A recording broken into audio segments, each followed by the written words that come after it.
क'क्राझार जिल्ला दुलाराय बर' फरायसा आफादनि 57थि थान्दै जख'न्थाइ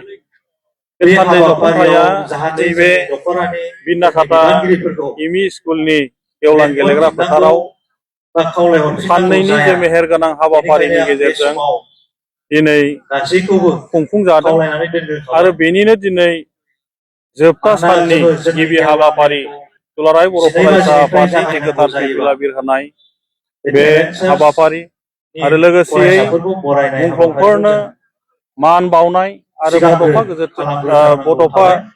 हारिनि बिफा बड'फानो बिथांनि मुसुखायाव बिबार बावनाय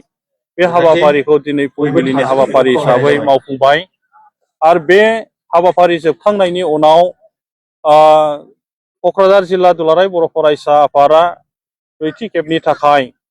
जे टेलेन्ट सार्च एग्जाम जोङो गासै 6, 7, 8 क्लासखौ लानानै जोङो खुंफुङो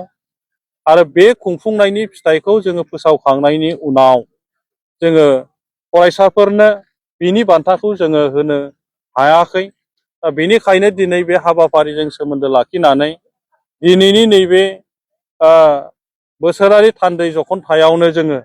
बिथांमोननो बे बान्थाखौ होनो थाखाय जोङो थांखि लादों आरो बे थांखि लानाय लेखा जोङो दिनै नैबे हाबाफारिखौबो खुंफुंनो थांगासिनो दङ आरो बे हाबाफारि जोबखांनायनि उनाव जोंनि जोबथा हाबाफारि जागोन जे गेवलां मेल गेवलां सावरायनाय बे हाबाफारियाव दुलाराय बर' फरायसा आफादनि आफादगिरि मानगोनां दिपेन बर' बिथाङा गाहाय आलासि महरै बाहागो लाफैगोन आरो बे गेवलां मेलखौ जोंनो बेखेवनानै होफैगोन जे थुनलाइ आफादनि नेहाथारि सयन बसुमतारी मानगोनां बिथाङा आरो दिनै जोंनि गेजेराव बाहागो लाफैगोन जे गसाइगाव बिएड कलेजनि मानगोनां प्रिन्सिपाल अजित बर'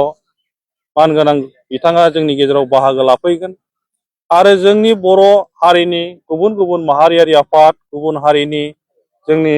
आफाद जोंनि लोगो बिथांमोनहाबो बेयाव बाहागो लाफैगोन आरो आसा खालामदों बे ओनसोलनि रायजो राजा सानसुमै आरो जोंनि बर'नि सानसुमै बिथांमोनहाबो बाहागो लाफैनायनि गेजेरजों दिनै दुलाराय बर' फरायसा आफादनिफ्राय फोरमायनो गोनां गोबां बाथ्रा दङ